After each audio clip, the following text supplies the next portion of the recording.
Viva! Há por estes dias sinais muito contraditórios na ferrovia.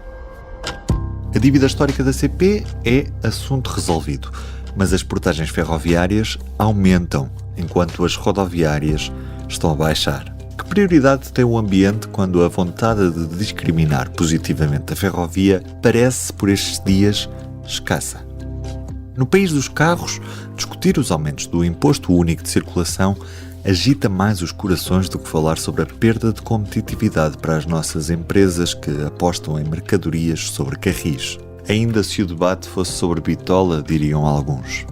Das mercadorias para os passageiros, certo é que a CP tem de dar corda aos sapatos. Há duas razões. Há seriamente o risco de a transportadora pública não ter comboios de alta velocidade a tempo da inauguração da linha Porto-Soura, e a comunicação e relação com o cliente não pode funcionar como se estivéssemos em tempos de monopólio, quando sabemos que cada vez são mais os passageiros que vão passando dos carris para o alcatrão à boleia dos preços baixos e da frequência que as companhias de autocarros oferecem. Está a ouvir o Sobre Carris. Eu sou o Ruben Martins. Hoje comigo, como sempre, Carlos Cipriano e Diogo Ferreira Nunes. Bem-vindos aos dois. Olá, olá. Olá, viva. Quero saber se estão felizes, visto que a dívida histórica da CP desapareceu assim numa manhã que por acaso até nem foi de nevoeiro, no meio de um comunicado do Ministério das Infraestruturas. E Diogo Ferreira Nunes, temos problema resolvido ou nem por isso? Perdoar a dívida está, mas é preciso resolver todos os outros problemas neste momento que a CP tem, como tornar a empresa devidamente autónoma, não precisar de autorizações sem fim para comprar uns rodados, poder aumentar os trabalhadores no próximo ano, se calhar um bocadinho acima da função pública e para corresponder às necessidades. Eu já estava a contar que já estivesse em marcha o concurso para a compra dos comboios para a nova linha Lisboa-Porto, mas pelo visto isso não era assim tão automático, ao contrário do que parecia. Coisas simples, não é?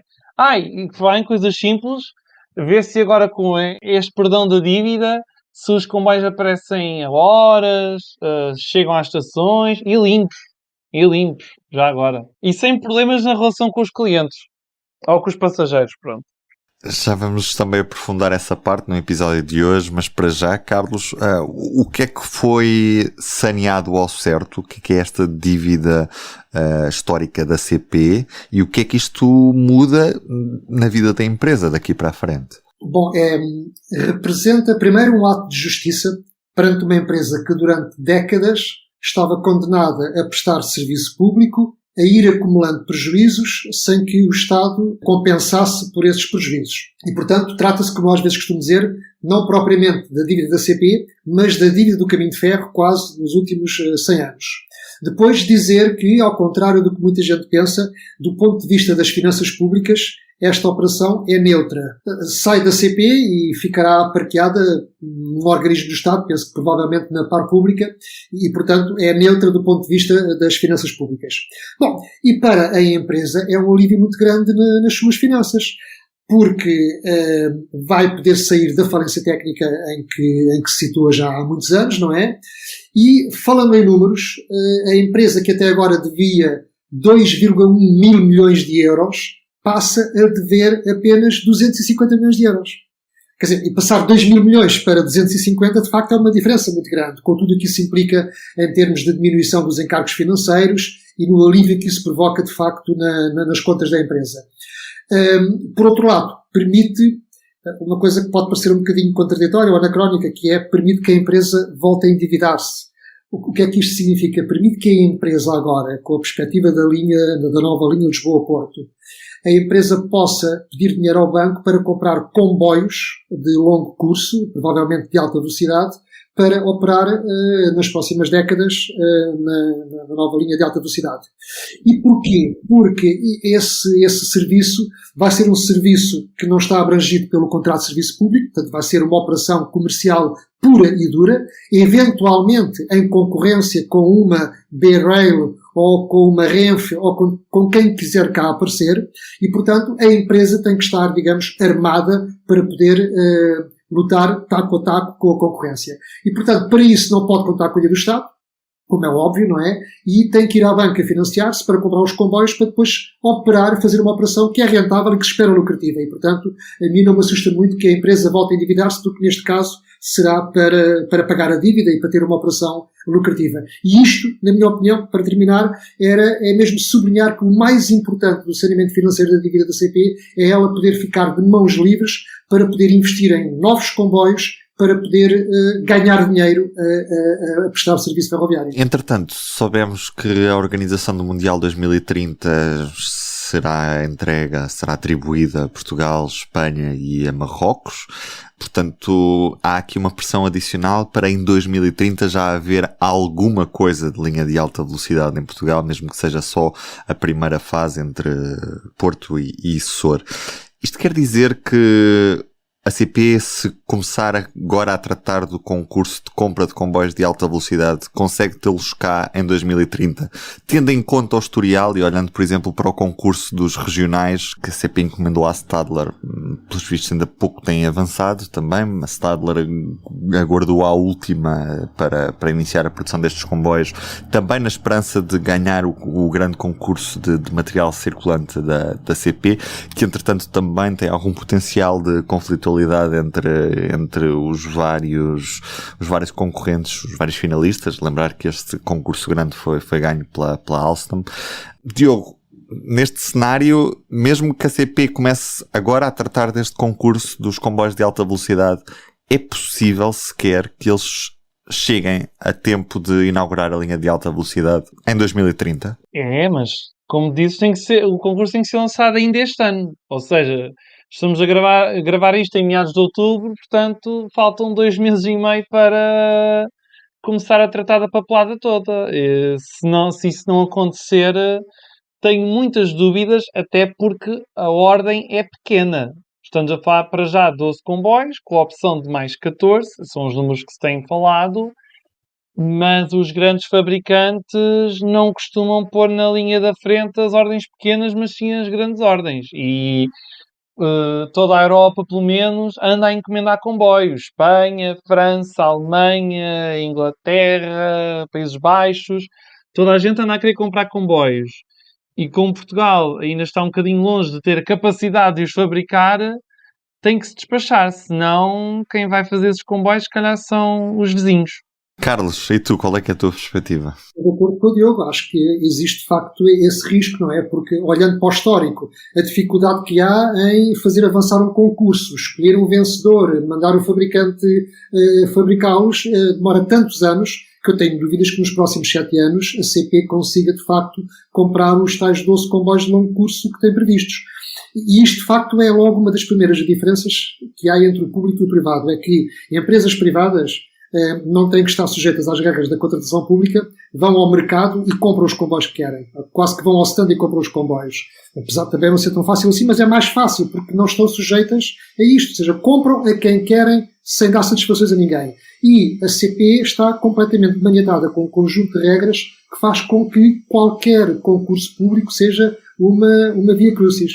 E, portanto, eu receio que 7 anos não sejam suficientes para que este concurso dê resultados ao ponto de, em 2030, termos os comboios a funcionar. Bom, esperemos é que haja também linha a funcionar, pelo menos entre o Porto e Soura. Por outro lado, eu espero que a CP já tenha começado a fazer o trabalho de casa e que não tenha estado à espera do dia do saneamento da dívida para começar a pensar nisso. Ou seja, eu quero... O saneamento estava a tratar disso, já tinha o caderno de encargos todo pronto, era só despachar o tema da dívida. Tenho dúvidas que lance ainda este ano, que estas coisas são sempre muito complicadas, mas vamos aguardar. A mim quer-me parecer é que se a CP não apanha o comboio a tempo, quem vai inaugurar a alta velocidade em Portugal será mesmo a Renfe e provavelmente vão-se a perceber que há um mercado enorme para explorar e vão-se apressar eles próprios a tratar de arranjar comboios para a rede de alta velocidade em Portugal. A rede ou o que tenhamos em 2030. Posto isto, o que também sabemos destes últimos dias é que há uma alteração no que toca às portagens ferroviárias para o próximo ano. Essas vão aumentar, ao contrário das portagens rodoviárias que vão diminuir no interior do país. Estamos a falar das autoestradas que unem o interior do país, a Espanha, nomeadamente a A23, a A25, mas também, por exemplo, a autoestrada do Algarve, a Via do Infante. E isto mostra que, apesar do discurso público ser muito favorável à ferrovia, mais uma vez, quem sai beneficiada é a rodovia. Nem mais. E rodovia que serve para carros, autocarros do tipo expresso, caminhões, grandes empresas de caminhonagem que existem em todo o país, são mais uma vez beneficiadas, o que é curioso, tendo em conta a pegada carbónica completamente diferente entre andar no Alcatrão e andar sobre o carril, sobretudo quando se usa o comboio elétrico. Sobretudo isso. E, mais uma vez, este texto que o Carlos escreveu sinaliza isso de forma muito pertinente e deixem-me dar exemplo de Espanha, que vai congelar as portagens ferroviárias. A ADIV, a congênere da IP, vai congelar as taxas no próximo ano, mesmo nas linhas de alta velocidade. Para quê? Para promover a concorrência, em termos de política de transportes, para incentivar as pessoas a andar de comboio, que é o que polui menos. Em Portugal, não. Andem de carro, têm desconto. Andem de comboio, arriscam-se ou não são bem tratados, ou têm de pagar mais, ou até demoram mais tempo do que se forem de carro ou de um autocarro expresso. É nisto que andamos. Carlos, o que é que explica que o gestor ferroviário português, da Infraestruturas de Portugal, aumente de forma consecutiva estas portagens ferroviárias, diminuindo a competitividade do transporte ferroviário e obrigando as empresas de mercadorias a fazer preços mais elevados para transportar a mercadoria, em detrimento de portagens rodoviárias que, pelos vistos, são para baixar e que incentivam a transição para as rodas e o alcatrão em vez de ser a roda no carril, não é? Carlos, o que é que se está a passar? Enfim, os factos são estes. Aumento das portagens ferroviárias em 23%, redução das portagens rodoviárias para caminhões em 30%. E isto é tão evidente, tão óbvio, que só demonstra a hipocrisia do discurso político, que no discurso vem com a defesa do ambiente, com a sustentabilidade, com a preocupação pelas alterações climáticas e depois, na prática, permite-se que se façam atos de gestão deste tipo, que é aumentar portagens em 23% para os comboios de mercadorias e para os de passageiros e facilitar a vida aos caminhões. E, portanto, como disse, isto parece-me uma hipocrisia, até mesmo uma desonestidade intelectual do ponto de vista político, em relação àquilo que é dito e em relação àquilo depois que é feito.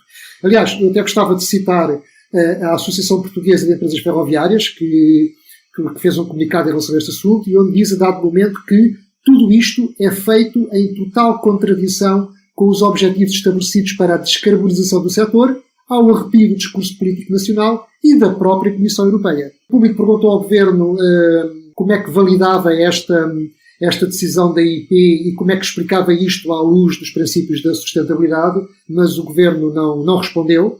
A EIP sim respondeu, e a EIP explica que trata-se de uma atualização porque durante os anos da pandemia não aumentou como deveria as taxas ferroviárias e, portanto, por uma questão de justiça, fez agora o aumento todo de uma vez.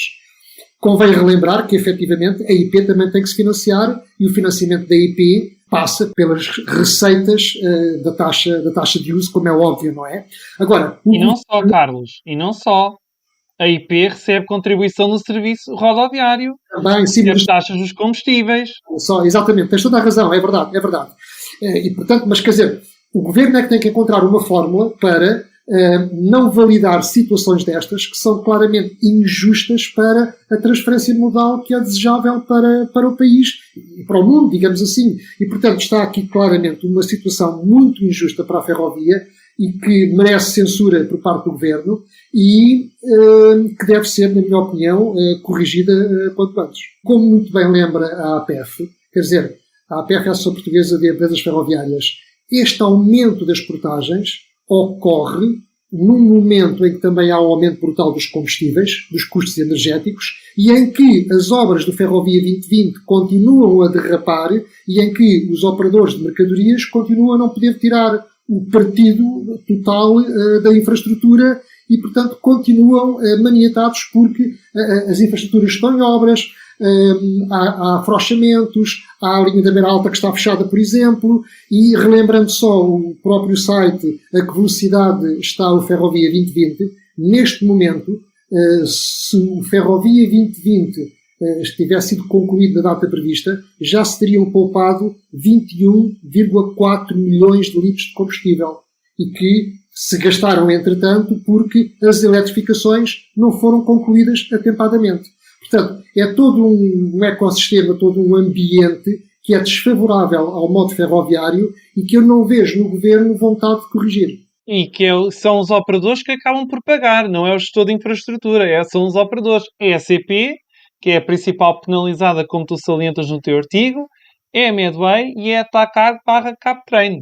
E eu já agora pergunto onde é que anda a Autoridade da Mobilidade e dos Transportes, que no outro dia estava tão feroz contra a CP, as supressões na linha do Oeste, os atrasos, o facto de não haver comunicação por problemas com o material circulante, também devia andar em cima disto. Tem que andar também atrás do gestor da infraestrutura e alertar.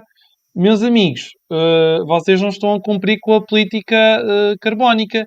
E a AMT, que ainda por cima, vai promover um evento na Covilhã, daqui a poucos dias, sobre as ligações a territórios de baixa densidade. Bom, diga-se que, curiosamente, a AMT até atuou muito bem quando se soube que a administração do Porto de Sines ia cobrar portagens ferroviárias de 158 euros por comboio para entrar no complexo portuário de Sines. Mas suspendeu por 90 dias, atenção. E argumentou exatamente a questão da transferência modal e do quão desejável é que haja mais transporte ferroviário de mercadorias. E aí, de facto, esteve muito bem. Vamos aguardar para saber se a AMT se pronuncia em relação a esta descompensação, digamos, que é aumentar as portagens ferroviárias a 23% e diminuir as rodoviárias em 30%. Porque até se pode pensar que a AMT é forte com os fracos, operadores como a CP e entidades como a Autoridade Portuária que regera o Porto de Sines, e se é fraca com os fortes como o gestor de infraestruturas. Porque, como já falámos várias vezes, às vezes questionamos quem manda, se é a IP, se é o Governo na área das infraestruturas. As pessoas às vezes ficam com dúvidas, e nós também. Outra coisa que deixa as pessoas com dúvidas é, por vezes, a política comercial da CP e a forma como a CP responde aos passageiros. Ou não responde e depois se vê obrigada a responder. Bem, o que é que se passou? Um passageiro tirou bilhete para a primeira classe do Intercidades, tirou um bilhete para viajar entre Lisboa e Abrantes, mas aparentemente, quando chegou à estação, o que lhe apareceu à frente foi uma automotora que faz o serviço regional, ou seja, com uma classe única de segunda classe, uma velocidade máxima bastante inferior, e no final da viagem resolveu reclamar com a CP. E o que a CP lhe disse foi que a diferença entre o valor de um comboio regional a fazer a mesma ligação e a primeira classe de um Intercidades comprado com promoção, como foi o caso, são 35 cêntimos. Portanto, envia-me o teu NIB que eu dou-te os 35 cêntimos. Mais ou menos foi isto que se passou. Esta, Carlos, é a história de como a CP nem sempre tem a melhor resposta para os passageiros. Sim, isto era uma notícia que era um fait divers, mas pelos vistos até foi bastante lida e comentada, porque provocou estranheza em muita gente e noutras pessoas provocou gargalhadas, enfim. O que é que está aqui em causa? De facto, a CP é preocupante a falhar nestas questões, porque tudo começa pela falta de informação ao passageiro num dia em que, e agora já sei a história, a empresa nesse dia não podia assegurar uma composição de intercidades porque a composição tinha ficado retida na beira baixa por um incêndio. E, portanto, entre não fazer o comboio ou pôr uma UTE, unidade tripla elétrica, era preferível, de facto, assegurar o serviço com material de categoria inferior. Mas a primeira coisa era informar desde logo os passageiros em Santa Apolónia e na Garda Oriente, dar a indicação ao revisor para informar as pessoas de que aconteceu um incêndio, o comboio ficou retido e, portanto, esta foi a solução encontrada. E logo ali as pessoas, digamos, amaciavam, compreenderiam, poderiam ficar chateadas, mas compreendiam porquê. Agora, estão à espera de um comboio, aparece outro e não sabem porquê, e ninguém lhes dá a informação, nem na estação, nem ao longo da viagem. Isto é a primeira coisa que está errada. Depois é o contacto com o cliente. Eu perguntei à CP, para poder escrever esta peça, se as respostas são dadas por humanos, por funcionários, ou por bots, por inteligência artificial, por robôs. Porque, de facto, é tão inusitado esta história de dizer, feitas as contas, o meu amigo tem direito a 35 cêntimos e manda para cá o IBAN, que eu pensei que isto tinha sido uma máquina a responder desta maneira. Como é que é possível uma empresa ter esta política comercial? Já agora, muita sorte teve ele em ter tirado o bilhete de primeira classe em Intercidades, porque se ele tem tirado o bilhete de segunda classe em promoção no Intercidades, a CP ainda lhe pedia o resto do dinheiro de volta. Provavelmente a lógica seria essa, para a pessoa que fez as contas, não é? Portanto, isto de facto não é aceitável. E a CP, de facto, falha nestes pequenos pormenores, que não são tão pormenores quanto isso. Não. Ocorre um exemplo mais outro, que é, neste momento, a Beira Alta está fechada. O serviço é feito por autocarros. Mas a CP continua a mostrar no seu site, se pesquisarem nos horários da Beira Alta, continua a distinguir os horários dos intercidades e dos regionais e a cobrar preços distintos, preços diferentes, intercidades e regional, para serviço que é feito em autocarro. Eu perguntei à empresa se, por acaso, os autocarros que substituem os intercidades têm maior conforto do que os autocarros que substituem os regionais. Obviamente que não, os autocarros são todos iguais. A empresa nem se deu ao trabalho de responder, mas obviamente que é qualquer coisa que está aqui profundamente errado. Ou seja, o site da CP já deveria ter feito desaparecer aquela diferença, porque enquanto a linha estiver fechada e enquanto houver serviço rodoviário de substituição, o preço deve ser regional para todos, como é óbvio. Não surpreende que cada vez haja menos passageiros a usar a Beira Alta no serviço rodoviário de substituição, até por estes anacronismos, mas são coisas simples que alguém na empresa deveria olhar para aquilo e dizer isto está mal, vamos corrigir. Mas não. A verdade é que, alguns dias depois de ter feito a pergunta e de ser óbvio que isto está errado, a CP continua alegremente a manter este erro no seu site e provavelmente os revisores continuam a cobrar bilhetes com preços diferentes consoante o autocarro está a substituir um regional ou um intercidades. Diogo, uma das fragilidades da empresa, como vimos, é a maneira como lida com o cliente e como fala com o cliente, ou melhor, como não fala com o cliente, como não comunica, como não explica o que é que se está a passar e como não tem essa sensibilidade para perceber que não faz sentido devolver apenas 35 cêntimos, visto que a viagem numa automotora de serviço regional foi certamente muito mais lenta do que é... E menos confortável, não teve direito ao serviço de bar. E menos confortável, exatamente, do que uma viagem numa carruagem intercidades. Isto é um problema que se vai arrastando, Diogo.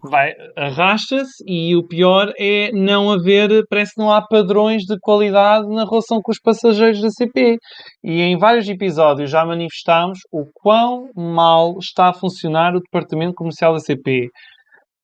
A CP não pode fazer apenas bilhetes de promo, tem que ter outros cuidados na relação com os passageiros. Porque se isto não acontecer, o que é que as pessoas vão fazer?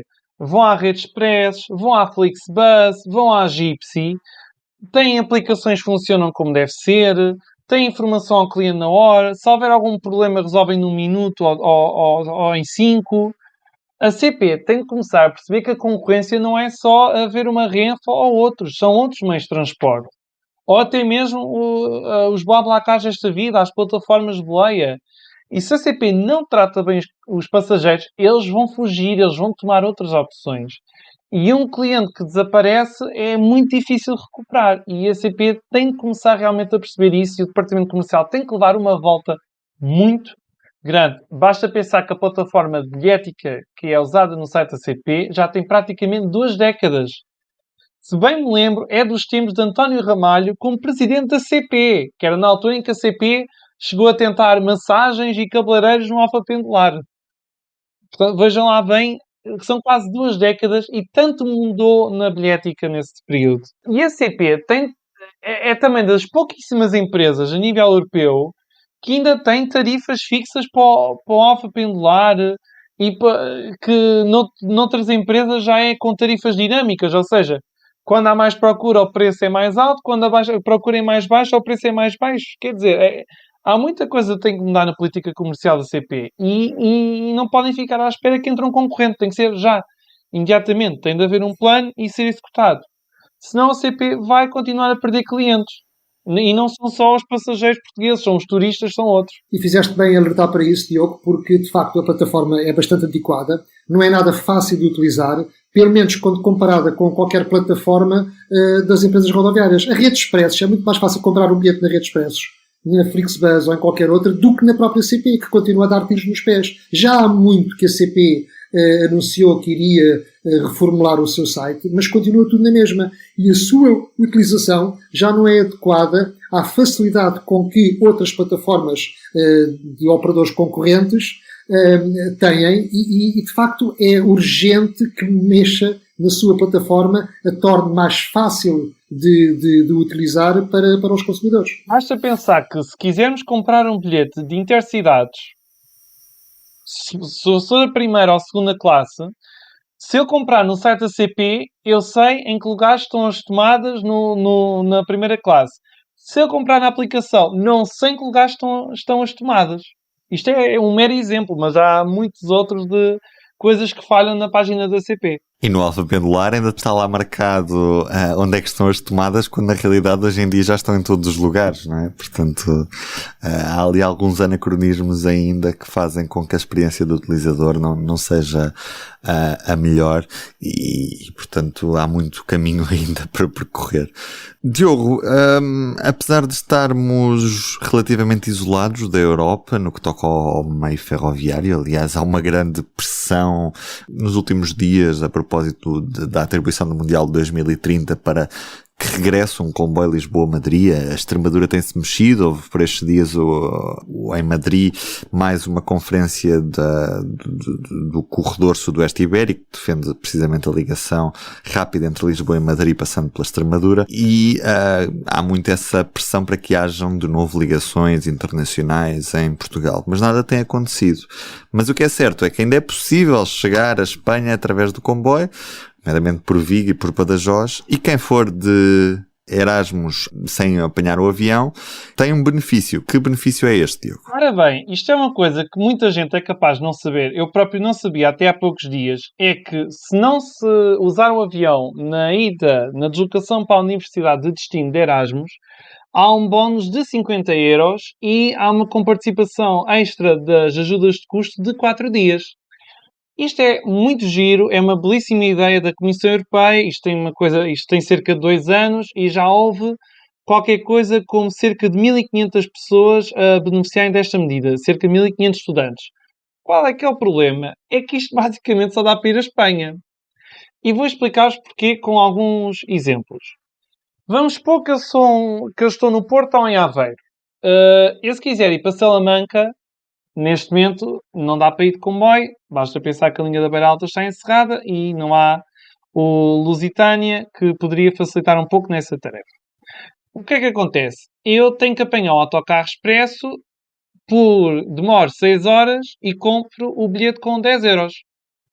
Já é uma boa ajuda. Se eu for para Madrid, eu levo 8 horas, ainda assim menos tempo do que se fosse de comboio, porque, como nós sabemos, a ligação de Portugal para Madrid neste momento são 3 comboios, um deles da década de 1950. O problema complica se eu for para Barcelona. É que se eu usar apenas o autocarro, são 20 horas, tendo em conta a distância. Mas se eu fizer uma combinação entre o autocarro em Portugal e os comboios, já dentro de Espanha, a viagem demora mais ou menos metade do tempo. E quando estamos a falar de partidas a partir de Coimbra e de Lisboa ou de Faro, o esquema é mais ou menos semelhante. Dentro de Portugal tem que se ir de autocarro para a Espanha e chegados a Espanha já se pode apanhar o comboio de alta velocidade e chega-se muito mais depressa. O problema é quando queremos passar para lá dos Pirineus. Bem, isso aí... Vou-vos dar outro exemplo. Ora, se eu quiser viajar entre Lisboa e Paris, tenho que contar com mais de 20 horas de viagem de autocarro e pago cerca de 50€ para uma deslocação de mais de 1.500 km. Mas se eu usar o avião, demoro 2 horas e meia e se eu contar com o tempo de chegada no voo de partida e à chegada, dá mais ou menos 4, 5 horas. Só que aí não recebo o benefício dos 50€. Mas vamos supor que eu sou um estudante austríaco. Venho de Viena e quer estudar para Paris durante um semestre ou mais tempo, porque isso é permitido pelo programa Erasmus. Aí já estou mais tranquilo. Porquê? Entre a Estação Central de Viena e a Gare de Paris-Est, ou Paris-Est, desculpem lá se eu não estiver a dizer com a melhor pronúncia, são cerca de 14 horas para percorrer mais de 1200 km. Só qual é que é a diferença? Esta viagem é feita durante a noite. É muito menos cansativa, eu posso dormir como deve ser, eu posso tomar um banho a bordo e o bilhete não fica assim muito mais caro. Ou seja, estes 50 € ajudam-me a pagar bastante a viagem e com as ajudas de custo fico muito mais tranquilo. E outro exemplo, se for uma viagem entre Viena e Roma, e capital de Itália, o tempo de viagem é mais ou menos o mesmo, o bilhete é ligeiramente mais barato e também estou coberto por esta bolsa. Sobre o projeto Green Erasmus, que é sobre o qual estamos a falar, há uma petição que já recolheu mais de 5.000 assinaturas, que já foi discutida em Bruxelas e que quer aumentar o valor da bolsa dos 50 para os 250 €, ou seja, 5 vezes mais do que atualmente, e aumentar os dias das ajudas de custo de 4 para 7. Vamos ver se Bruxelas vai fazer alguma coisa com isto, a Comissão Europeia.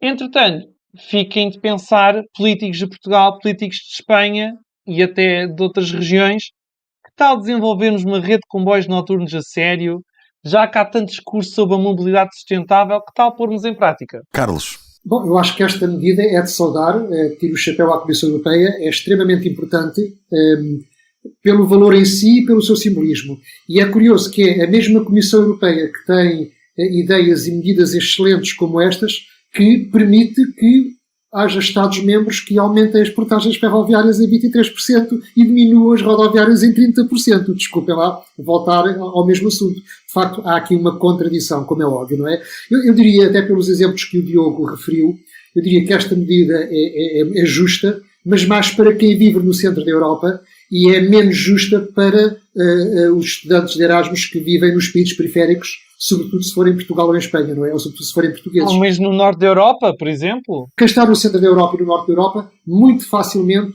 pode ter alternativas ao avião para se deslocar para as cidades de destino de Erasmus. Quem está em países periféricos terá muito mais dificuldade e, portanto, obviamente, quer dizer, qualquer estudante, mesmo que tenha que fazer um Erasmus em Paris, por 50€, não se vai dar ao trabalho de fazer uma viagem de tantas horas de Lisboa para Paris em autocarro ou de comboio, o que quer que seja, porque obviamente 50€ não é nada comparado com a vantagem que é apanhar um avião ou uma low cost daqui para Paris ou para outro destino qualquer no centro da Europa. E, portanto, repito, é uma excelente iniciativa, é muito justa, mas beneficia sobretudo quem vive no centro da Europa, é um bocadinho injusta para os países periféricos. Pode ser que aumentem o valor da bolsa, que isso aí já era outra coisa. E normalmente este tipo de apoios está, como o Carlos disse, está muito fixado em quem mora no centro da Europa, porque também é lá que estão grande parte dos decisores políticos que tomam essas decisões. Outra das novidades que o Carlos nos trouxe por estes dias, e fechamos este episódio com turismo ferroviário, é precisamente a aposta contínua no turismo ferroviário por parte da CP, depois de uma temporada em que praticamente só se apostou no comboio histórico do Douro. Agora, os comboios serão para o ano inteiro, obviamente não vão circular todos ao mesmo tempo, mas, Carlos, o que é que a CP nos traz como novidades para esta nova temporada de comboios turísticos? Bom, vai deixar de ser uma oferta meramente casuística e vai ser uma oferta um bocadinho mais fixa e mais fiável, com todas as vantagens inerentes, não é? O que é que nós temos de novo? E aí eu penso que o presidente da CP perdeu uma oportunidade quando esteve na régua naquele congresso em que se falou sobre turismo ferroviário, poderia ter de facto anunciado aqui estas novidades sobre o turismo ferroviário que a CP tem vindo a preparar desde há uns meses atrás. Primeira coisa, o histórico do Douro, que é a joia da coroa do turismo ferroviário em Portugal, ou pelo menos da CP, vai ser prolongado de setembro até finais de outubro. E, dada a grande procura a que tem sido sujeito, e, portanto é um êxito, vai continuar a circular. Inicialmente era só ao sábado e ao domingo, agora também às quartas-feiras, e portanto, parabéns, o histórico do Douro vai ser prolongado até finais de outubro. Depois temos o Volguinha. O Volguinha, até agora, só tem tido viagens ocasionais desde 2017. Ou seja, eu ando a escrever sobre o Volguinha desde 2017, com diferentes conselhos de administração da CP, diferentes ministros, etc., a anunciar o Volguinha como um produto turístico, mas depois nada é fixo, nada é garantido.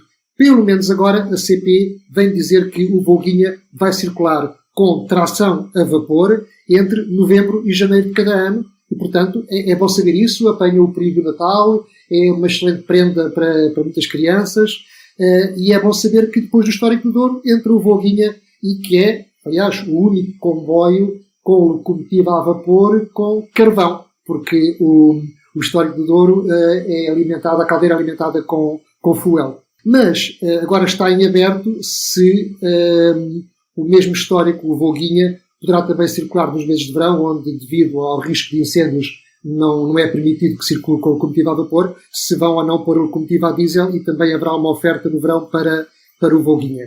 Depois temos o Mirador, também o Mirador que poderá vir a ser um Miratejo alguns meses por ano, dado que também aqui já foram feitas um Beiratejo, algumas viagens pontuais, também onde se anunciou o grande potencial do turismo ferroviário na linha da Beira Baixa, mas também nada foi, digamos, fixado.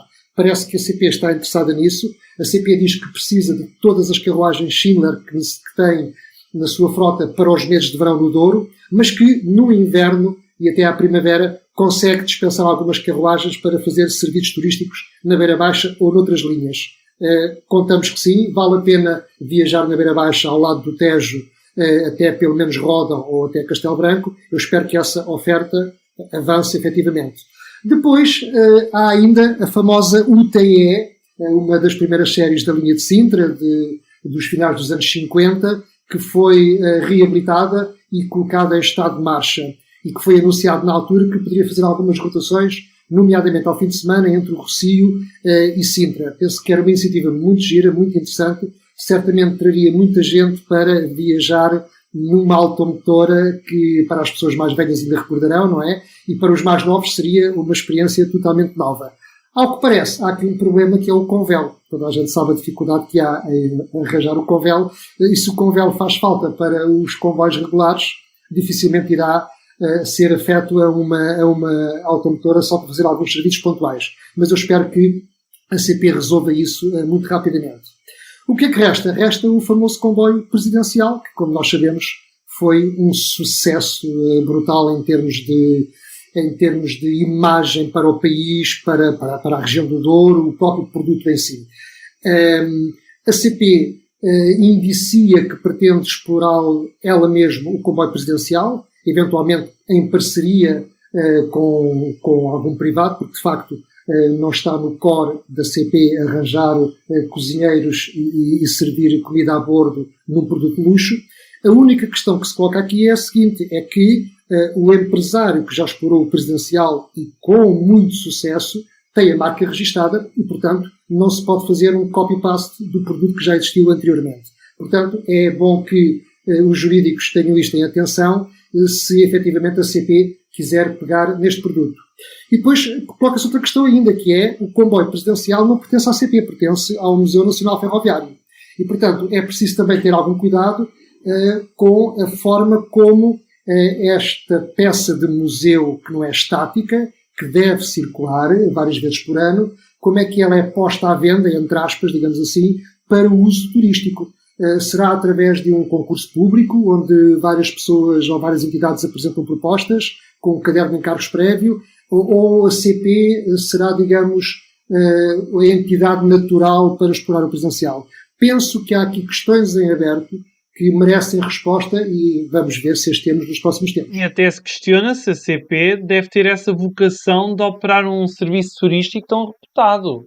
Porque é assim, o serviço turístico altamente reputado tem a vantagem de tem custos muito grandes, retornos ainda maiores, que podem servir para reinvestir noutras áreas da empresa, até porque a CP agora vai começar a dar lucros e até a dar dividendos ao Estado, como vimos no orçamento do Estado para o próximo ano. Agora, será que a CP, que tem um papel de serviço público, deve fazer isso? Isto levanta algumas questões, porque no estrangeiro nós vemos isso acontecer. Nós presenciámos na Suíça, que a SBB, a empresa ferroviária da Suíça, a empresa nacional, explora os comboios turísticos. A CP deve fazer o mesmo em Portugal, a Renfe faz isso em Espanha. O Al-Andalus é da Renfe. Portanto, são questões que ficam em cima da mesa. Questões ficam para discutirmos também em próximos sobre Carris, com certeza. Carlos Cipriano, Diogo Ferreira Nunes, eu sou o Ruben Martins. Até ao próximo episódio, daqui a 15 dias. Até lá. Até lá. O público fica no ouvido.